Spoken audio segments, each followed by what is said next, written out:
Welcome to Martini Time. Oh, look at my hair. All right. So, there we go. I'm looking at a mirror on my iPad, so first time I get to see myself all day. So, and here's a happy martini to you, wherever you are, because you are the center of the world. We're all the center of the world, and of course that is not logical. So I keep saying that because a lot of my talks are basically from that view that there is only one center of the world and all of us are it. You see, so that's the one that is the many. So we're all the one, yet we're also part of the many. And so when you get into, if you try to look at this intellectually or logically, forget it. So, I wanted to read again something that I read last night, just because people drop in that haven't been here before, or if you have, it won't hurt to hear it again. But this is what the Buddha said when he awakened. Of course, nobody was there writing it down. But this is just part of the sutras, or the legacy of the Buddha's teaching that have codified over the 2,500 years. Through the round of many births I roamed without reward, without rest, seeking the house builder. Painful is birth again and again. House builder, you've seen. You're seen. You will not build a house again. All your rafters broken, the ridge pole destroyed, gone to the unformed. The mind has come to the end of craving. I love that. The inference here is that he's referring to reincarnation. But he's really referring to our states of mind that we reincarnate. In other words, every time you have a state of mind, you are that. It's like a person there. And then suddenly something changes, a wind blows, something distracts you, and poof, it's gone. 1 minute you were this, next minute you're something else. This is the painful is birth again and again. And so the house builder is a metaphor for the mind that builds this house in which we live. And so the Buddha, when he awoke to awareness, he saw the house builder. Now we experience this all the time, but we really don't know it. So I just before I came on here, I was on Facebook, and a friend of mine was talking about relationship and surrendering to relationship. And I thought of a teeter-totter. And so you got the teeter-totter, seesaw, teeter-totter, and that is what relationships usually look like. One ups, one down. And so it goes back and forth. I'm choosing, no, I'm going to choose. I'm going to decide no, I'm going to decide. So one has to keep deferring to the other. And most marriages, relationships, go back and forth, or you get to do that and I get to choose this. When we ever get stuck in relationship, it's because the teeter-totter gets stuck. I'm going to be the chooser. I'm going to be in control. You're going to be down. I'm going to be up. It's fixed. Well, this calls for surrender. This calls for a moment to see the house builder. Now, the way we see the house builder, you see, now this is one problem we get into, is we think these are all lofty things that only Buddhists can do, or monks, or whatever, and I can't do it. And the same problem in Christianity. So when Jesus says, I and the Father are one, well, everybody says, well, he could do that, but I can't do it, because God and I are certainly not one. We're two. I can have a relation. I can't be God. They'll put me away, And even to think I'm God is not what Jesus is talking about. So the house builder is a moment or seeing the house builder, is a moment when you realize you're building a house. In other words, you can't see the house builder until you hear the hammers and the saws. You can't see the house builder until you see the house being built. Now, what does the house being built feel like? It feels like tension. It feels like contraction. It feels like irritation. It feels like resistance. It feels like negativity as a general thing. It's painful. And we want to get rid of the pain. So we blame the other end of the teeter-totter for causing me my pain. And the relationship then starts going like this. And you get seasick. And it gets going faster and faster and faster. And pew, somebody gets hit or divorced. They can't stop the teeter-totter. So the teeter-totter gets out of control. Unless you see the house builder. So how do you see the house builder? Well, first you have to feel that a house is being built. So this is a good metaphor. The house builder.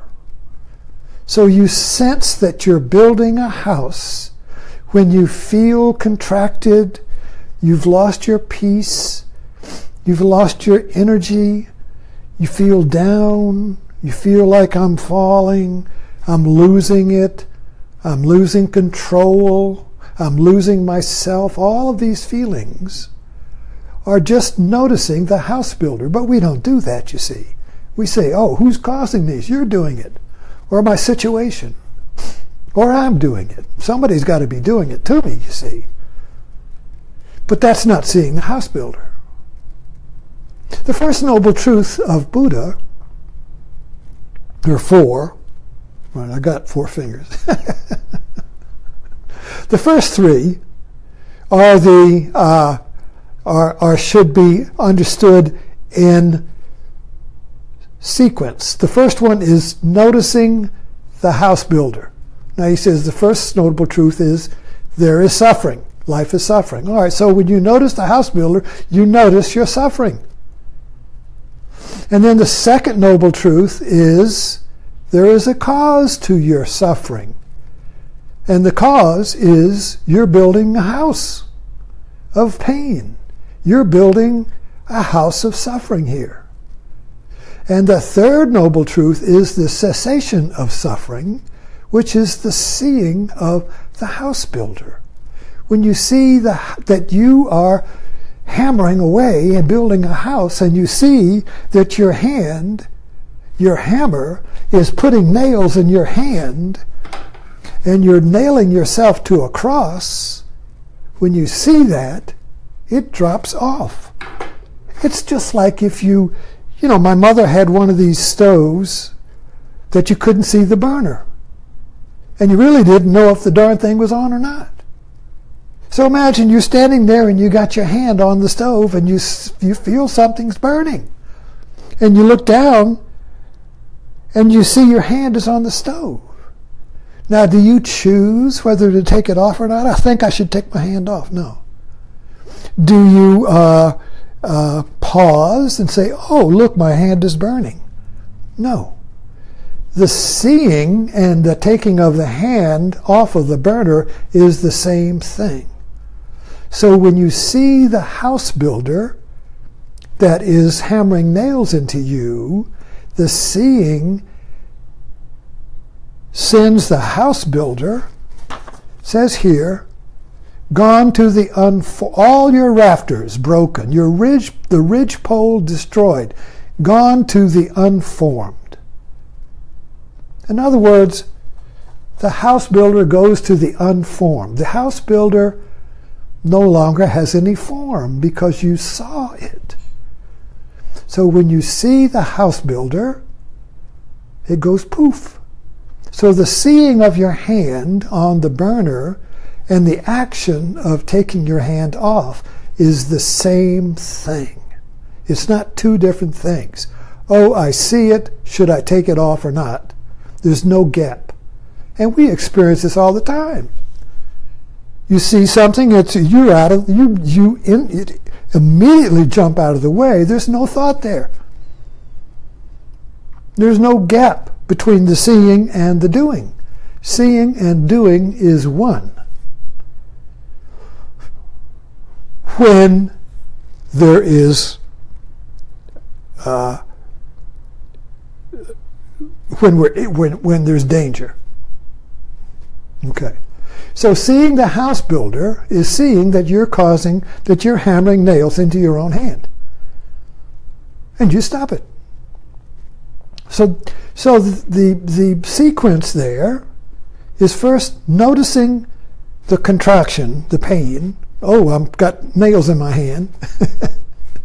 And the next thing is switching your conditioning from blaming somebody else for nailing you to the cross to seeing your own hand nailing you to the cross. And when you see your own hand is nailing, the third truth activates. It just ceased. The suffering ceases. So you can't do these three noble truths except one builds to the other. They are both stage specific. You can't just bypass the first two and go to the third. So you see the one creates the opportunity for the second. The second creates the opportunity for the third, you see. And the fourth noble truth is the Eightfold Path. So now, if you liked being free from suffering, and you would like to know how to be free from suffering all the time, then you follow the 8 stages of the Eightfold Path to create the conditions where the first 3 truths will activate. It's very logical, very scientific. You can't, by choice, activate the noble truths. In other words, you can't, it's not should I do it or not do it. You have to notice your suffering. So the noble truths are activated by your suffering.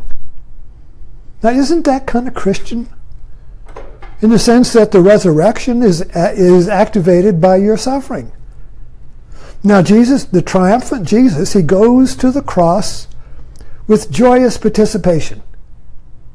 He doesn't go, oh no, you're pulling me, oh, I don't want to be you see. And he doesn't blame anybody. So this is a metaphor. It's not history. That's their problem. Get hung up in these symbols of transcendence by attaching them to history. And then, well, Jesus did it, but I'm not Jesus, so I can't do it. He did it for me. I don't have to do anything. I just got to pay dues for the church. See, I got to buy my resurrection. I don't have to do anything. You see, I don't have to see the house builder. I don't have to see that I'm nailing myself to a cross. Jesus did it. So this whole house building thing is basically taking responsibility for your own pain. And all of the pain, the suffering, now we're talking about mental anguish, negativity, not physical pain.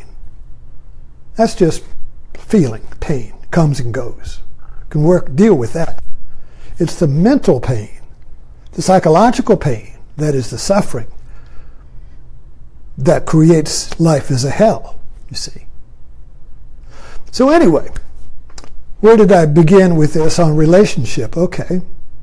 So when you're in a relationship and the first noble truth kicks in and you see that you are suffering, that you are in pain, and the second noble truth trips in then, and it says, the cause of it is me, because I see myself in the argument when I'm trying to blame the other person for my pain. When I see the house builder is me, that kicks in, activates the third truth. And it drops off. And you get an insight. Or you hug the other person. Or suddenly it just doesn't make any sense. Or suddenly you do something nice.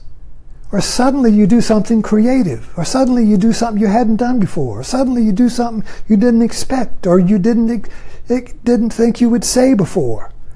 And you find yourself in kind of a no man's land. I've never been here before.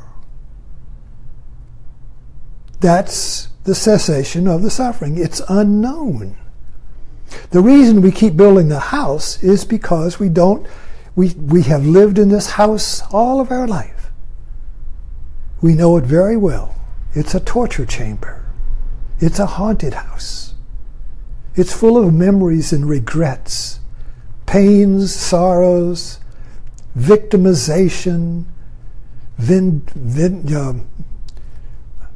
vengeance, all of these stored up things. So the house builder builds a house, fills it with pain, and we live in it because we are terrified of living without a house, of being homeless. We're terrified. Better this pain than the unknown. Better this pain than not having a house, you see, of being homeless. A wandering mendicant, you see. Anyway, thanks for dropping in, and I'll see you tomorrow.